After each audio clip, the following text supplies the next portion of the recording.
Hi, I'm Greta Oliver. Welcome to the Educate You podcast, your roadmap to learning tips, techniques, and strategies to enable your student to successfully navigate the road to and through higher education. Good morning and welcome to the Saving Money in College episode of Educate You. I'm so glad you came in to join us this morning. We'll be talking about a lot of things today, but basically we're talking about ways in which your student can save money when they're on campus, and also ways in which you both can save money when they are in the search process for an institution that fits. The first thing that you need to remember is that they need to want to be in college. You need to know what their reason why is. And so we kind of talked about this before in another episode, and it's vitally important. But this is the best way and the easiest way that you can save money up front. Once you've had the discussion with your student and you found out that they really do want to go to college, then great, we can continue on the path. But if you find out that they really do not have a desire to be there, you've already saved money by stopping the process and allowing them to do what they need to do and working alongside them so that they can reach their goals. Secondly, you would want to have your student decide what type of institution they would like to attend. So the things that we'll be talking about today are 4 categories: in-state or out-of-state, public versus private, 4-year versus 2-year, and commuter versus residential. First off, when you're thinking about an in-state university and an out-of-state university, in-state will most likely be more economical. Public versus private. Public universities will be less expensive than private institutions. This can change, however, based on the amount of financial aid that your student gets and what that covers. Sometimes those costs can be drastically reduced, and so you will have to make an informed decision based on if they receive a great deal of financial aid, and you can be able to swing the out-of-state school. 4-year versus 2-year requires a bit of thought. You need to talk to your student once again, see what their interests are, and determine if they can reach their goals by attending a 2-year institution, a community college or a junior college. If you find that their dreams will not be reached by attending and receiving an associate's degree, and they would be better suited for a 4-year institution, then you know what path to go on. One thing that you should keep in mind, though, when you're making the decision between community college and 4-year institution is if your student is somewhat undecided in what they're doing and they may be changing their mind back and forth and all over the place, and you see that, then you might want to have them start out at a 2-year institution, start out at a community college, complete their general education requirements, and then they will be able to transfer those courses, the credits for those courses, to a 4-year institution. But beware, you need to make sure before they take any classes that those classes that they take on the community college level will be able to be transferred easily to the 4-year institution that they are thinking about attending afterwards. Next would be commuter versus residential. These 2 categories basically have some real things that you need to contemplate before deciding this. Basically, a commuter college is one that the student drives in when they have classes and attends their classes and then drives home or somewhere else. They don't stay on campus. They don't reside in a residence hall. So if you're going to make that choice, you'll have to take the other things that go along with commuting into into your thought processes. Basically, they will have to pay for gas, they will have to pay for gas maintenance, they will have to pay for parking, and sometimes parking is really hard to find near a university. But when they have parking garages near universities, they're often very expensive, and so you need to keep that in mind. Also, those costs that go along with commuting. And also, as far as commuting is concerned, sometimes the commuter students, they kind of feel like they're not really part of the campus community, and that is because they're not in the campus community as much as students who are staying on campus. So it's perfectly understandable, but sometimes they do feel a bit left out. And so you need to take that into consideration as well. You also need to think about the fact that they really may not have anywhere to stay between classes should they have more than one class on campus on a particular day. And so once they're done with their classes, they will need to find safe spaces that they can go and hang out until their next class should they have more than one class in a day. Some places have commuter lounges, and that is a wonderful option. They can also choose to stay in lounges that are on campus, the bottom floors of residence halls. If they can gain interest, they can sit in the lobby area there. They can also go to the student center or maybe to a coffee shop that is located on campus. So there are options, but just be aware that they will have to find those options in advance of becoming a commuter student. Now, residential students, a whole different ballgame. For residential students, this means that they are staying on campus. They are living in a residence hall on campus. Going along with living in a residence hall will be the room and board charges for that, as well as a meal plan associated with that. For most colleges, they have a requirement that students that are first year to second year will have to reside in a residence hall for the 2 years. This is kind of a way of locking in students, and they are guaranteed that if the student is going there, they will be staying in a residence hall the first and second years. Sometimes it's only the first year, but just know that there are costs associated with that. So once your student has decided what type of institution they would like to attend, then you can move forward. A residence hall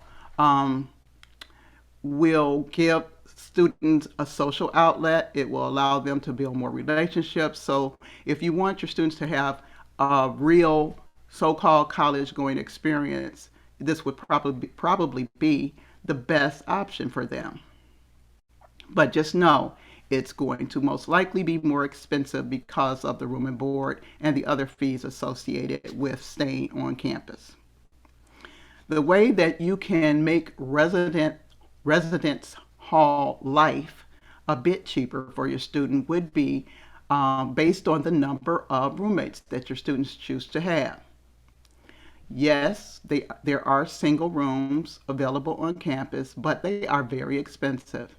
So you can have your student opt to have a roommate or roommates.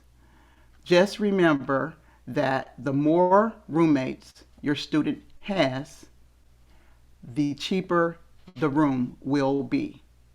So there's doubles, singles, triples, quads, all kind of combinations that your student can be given the opportunity to participate in as far as what kind of room they're staying in. Just know that, some students that have been used to being on their own, they're not used to sharing.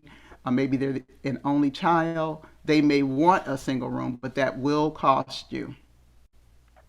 Now, after the first or second year, regarding whether they can stay on campus or not, or have to stay on campus any longer, you can have the option of having your student go off campus for off campus living. They can find a house, or they can find a condo or an apartment to stay in. and they can also choose to have other roommates who can help defray that cost.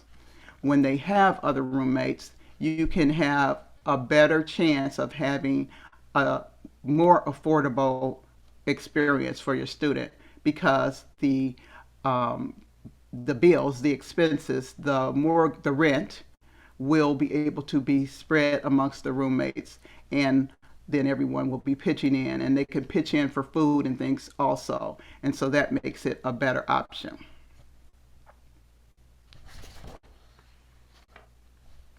So after you've decided all of this and your student knows where they want to go, then you need to get on campus, as we've talked about before, and basically see exactly what is going on the campus, be able to view the residence halls, all of this.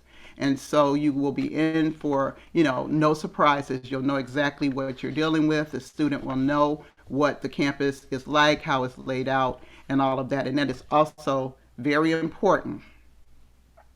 So, um, the thing that you want to also remember is that, all of this takes time. And so the longer you have to make these kind of decisions, the better. And you can also do the research that you need to be able to make an informed decision. Next, we're going to talk about types of aid, types of financial aid. And so today we'll be talking about loans, scholarships, grants, and work study. So, first of all, we'll just start with grants because that's free money. It's money that's given from the state or from the federal government or sometimes from an organization. This money does not have to be repaid, so that's why we call it free money. We love grants. Grants are great. Also, great would be scholarships. There are many different types of scholarships as well. Also, great. They can be merit based, they can be based on athletic ability, they can be based on financial need, they can be based as well on group membership. So, you want to be able to obtain scholarships as well for your student. And remember, throughout all this, you are working alongside your student to secure these monies.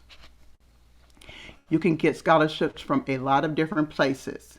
There are scholarships available through nonprofit organizations, social organizations, the federal and state government. And so these are some of the places that you'll want to look for scholarship opportunities. You can start a broad scholarship search by going online and going to this web address, scholarships.com.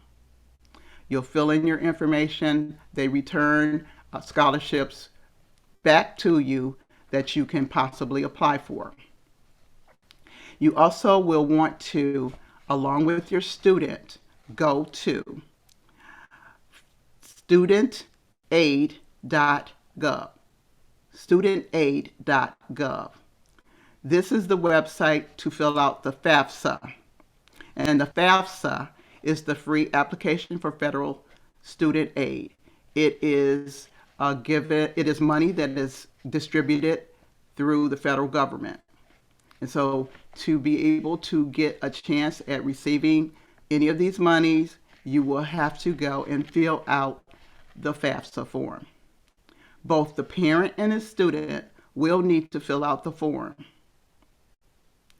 And once you have filled out the form with your financial information, and it is usually and should be the information from your prior year's tax return for parents. So you'll have to gather that information and fill it in.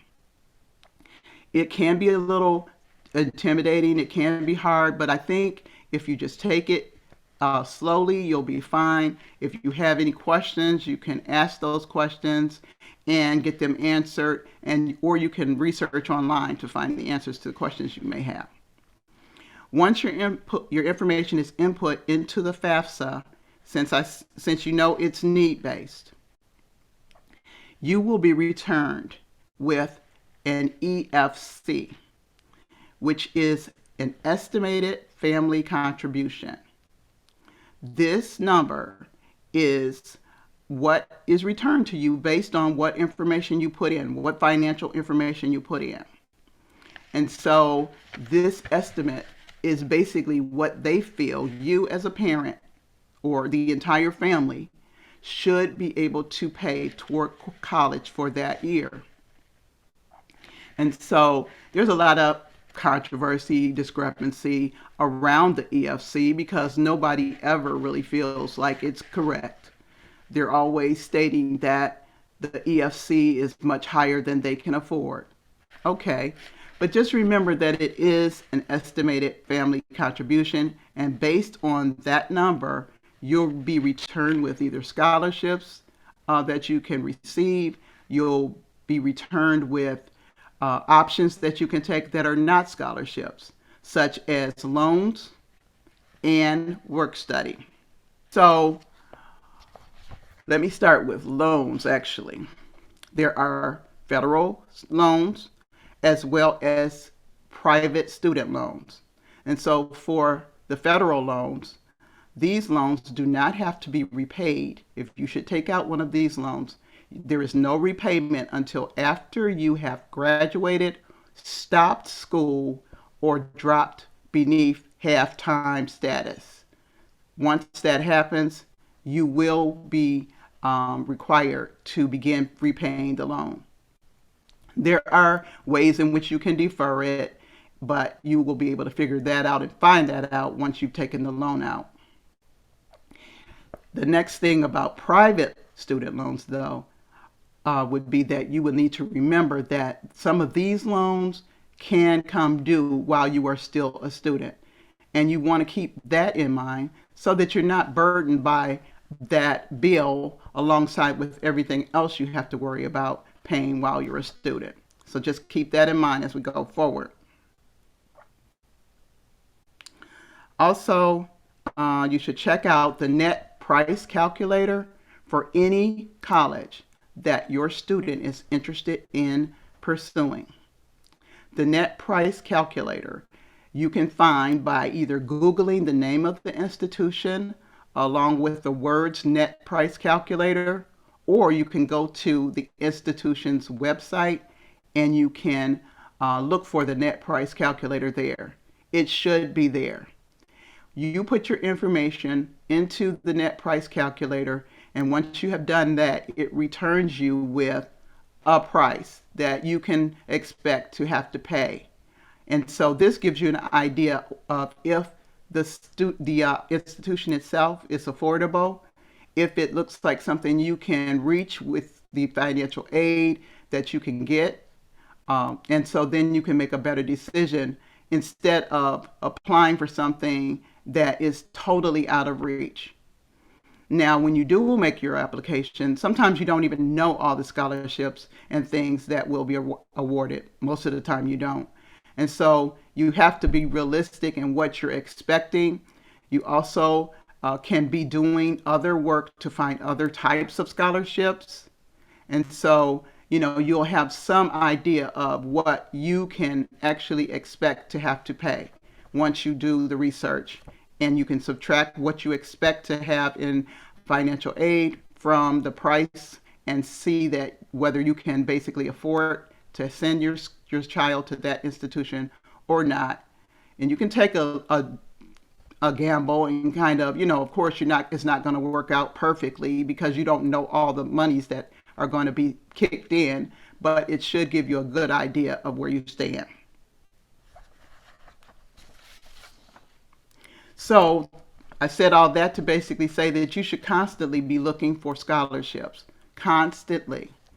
Other places that you can look for scholarships would be in the library, look up scholarship books. You can Google scholarships. Whatever you have to do, you can talk to other people, other parents, find out what kind of scholarships they know about. You can find out what scholarships are available based on clubs or groups that you belong to. You can find out scholarships based on groups that your student belongs to. For example, you can look at your church as an option for a small scholarship or a book scholarship or book stipend. A lot of churches do that. You can look at your membership at maybe the Y or the Boys and Girls Club if your student has been a member. You can also expect to receive a bit of money if your student is employed in certain professions. If they are working for, let's say, McDonald's, or they're working for Walmart or Panera, all three of them have scholarships that, while they may be small, they do help you to be able to defray some of the expenses of college. So keep that all in mind. And when you are looking for scholarships, also, you be aware of scholarships that are renewable. When your student is granted a 4 year, typically there's a time frame placed on it, renewable scholarship, a 4 year renewable scholarship means that they can expect to get the scholarship for 4 years, but they will have to maintain a certain grade point average, most likely, and a certain number of credit hours that need to be taken successfully. So they will need to be passing the classes that they are taking, and they will need to have an established grade point average that is higher than what is stipulated on the scholarship. Should they go below that, either by hours or by the GPA, grade point average, then they will lose the scholarship until they can work with the department that helps them while they're on campus to be restored, and then hopefully they will be able to be restored to the scholarship that they had been awarded previously. Another option that shows up on the FAFSA as financial aid is work study. They consider work study to be financial aid. And what work study is, it's a federal program where students will be working on campus. The hours that they're able to work will be limited. The pay is a normal rate of pay, most likely the minimum wage. They will be able to work and utilize the money to pay for a portion of their education. So that's also an option that you might want to take advantage of. Now, like I said before, grants and scholarships are free money. Work study you work for, so it's definitely not free. You're working for it. And then loans would be money that has to be repaid. It has to be paid back. And so you want to think about all of these things when you're trying to figure out how much money you can have to apply to the actual bill that will be coming to you to be paid from the bursar's office. Now I want to kind of point out a bit about the bills from the bursar office. The bills you need to really pay attention to, just to make sure that what is on the bill is what your student is taking advantage of. The bills can vary, but sometimes you'll see different things on the bill that pop up from time to time, and you need to know what these things mean. So familiarize yourself with the bills and what the actual line items mean. For example, if your student is on a campus where there is a lab fee that's associated with the courses that they are taking, then you will be billed a lab fee, lab and technology fee. If they're associated with a class where a computer is used and the computer is in the classroom, they're not using their own personal computer, then you can expect a technology fee. And so these things will appear. Just know what they are. And that way, if they appear on your bill in error, you can know to call directly to the bursar's office and to question the line item on your particular bill before you pay it. So just keep that in mind as well. So a few other things that I want to talk about are ways to save money once your student is on campus. One way is through food. Now, even if your student has a meal plan, the meal plan is not 24 hours. And you also know that your student is going to want other things that they can eat and have in their room, in their residence hall, and microwave and eat whenever they want to. Snacks and food and everything else. And so if you buy those foods in bulk, that will help you save money. Just like you save money when you're buying in bulk for your own family. Just include them and then drop off some of it to them. Also, you would want to think about using coupons just like you use in the grocery store when you go to the grocery store for your family. Use it to have your student use coupons when they go to the store. Also, you will want to think about maybe sharing food or going in on the price of food with the roommates. That's another way that you can have your student work toward helping to save money on the food that they will be eating, because believe you me, they will be eating outside of the dining hall experience. Also, you want to think about books. Books are expensive. They are terribly expensive. And so when you are going to have your student purchase books, you might want to think about a few things. The first thing is that books can be bought online. You also can buy used books, and that will help you save money. So, the first thing that you need to do is have your student always be aware of the book that is required for the courses that they're taking. They will see that information on the syllabus that they receive in each class on the first day. And sometimes they will actually receive that information electronically before the class starts, because a lot of professors do email the syllabus as well as pass out paper copies. And so once your student has determined the book name, the book title, the author, the edition, as well as the copyright date of the book, then they can go on their search to find a more economical option. Sometimes professors will put books on reserve in the library, and students can go and check out the book for the semester. That's great. That's a free book that they can utilize for the entire semester. If there are no books in the library, that would be the first place I would check.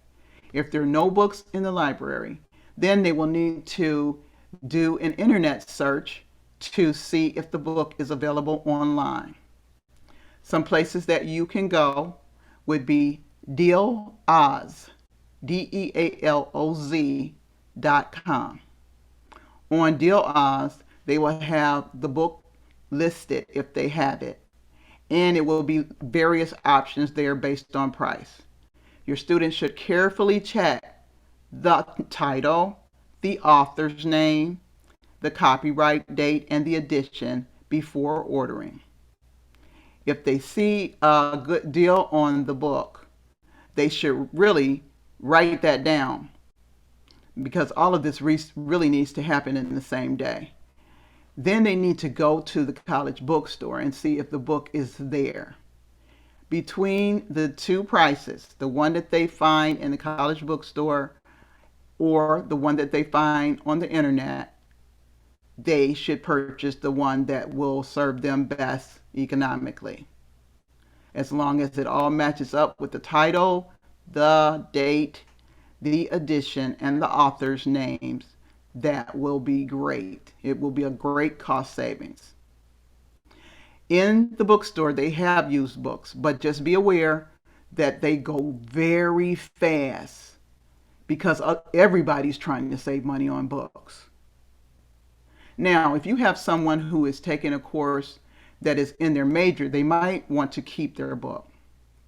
And so your student can also work with an upper class student who has taken the class already, who has a book, who may let them borrow it if they want to go that route as well. And so there are ways to get books. Another option is to rent a book on Chegg.com. There may be other sites, but Chegg has books for rent for the semester.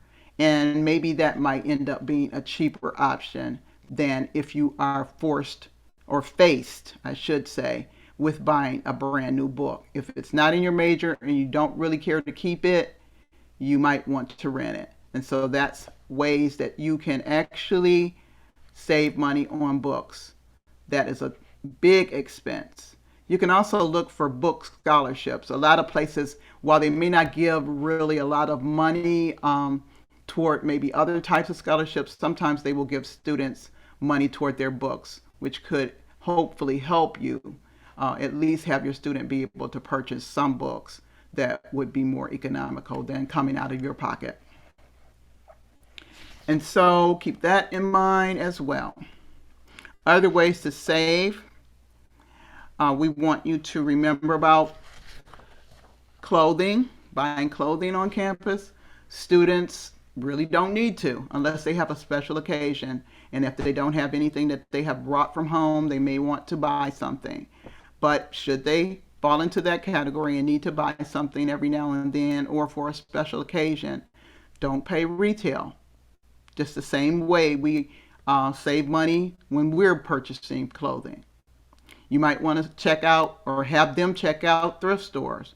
There are plenty of thrift stores available in any college town, so they can go there and see if they can find something that meets their needs. So that's also a way to save money on clothing. The next thing would be credit cards. Almost every campus has some idea, it's a bad idea, that the undergraduate students that are just coming to campus, many of whom don't even have a job, would be thrilled to have a credit card. The limit might be low, but it's just enough to get you in trouble. And so they know you don't have a job, but they really don't care.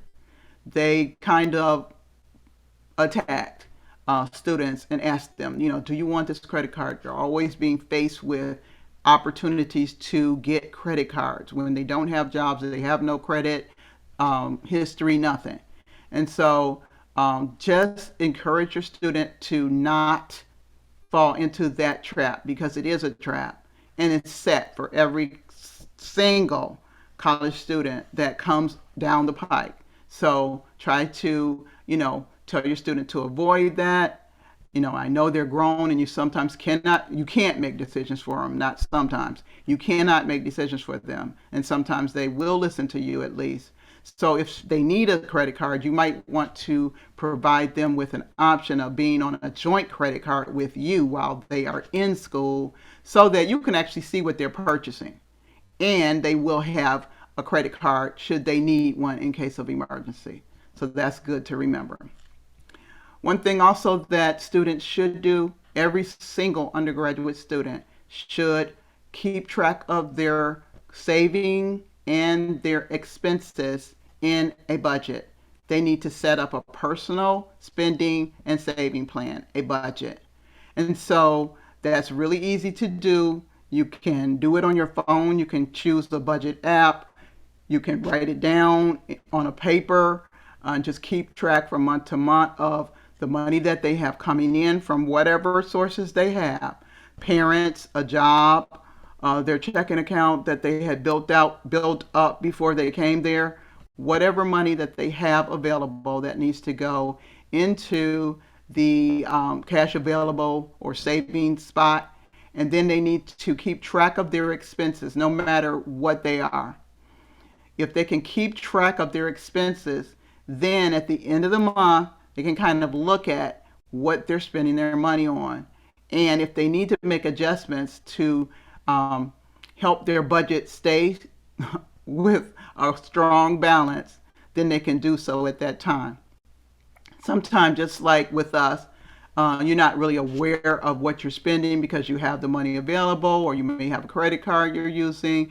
And so you might look in shock and dismay when you find out, wow, I spent all of this money at Starbucks, or I spent all of this money on pizza, or whatever you're spending your money on. And so students are no different, and they don't even have the experience that we have. So just encourage your student to set up a plan for saving and spending so they will know what they're spending their money on and be able to manage their budget.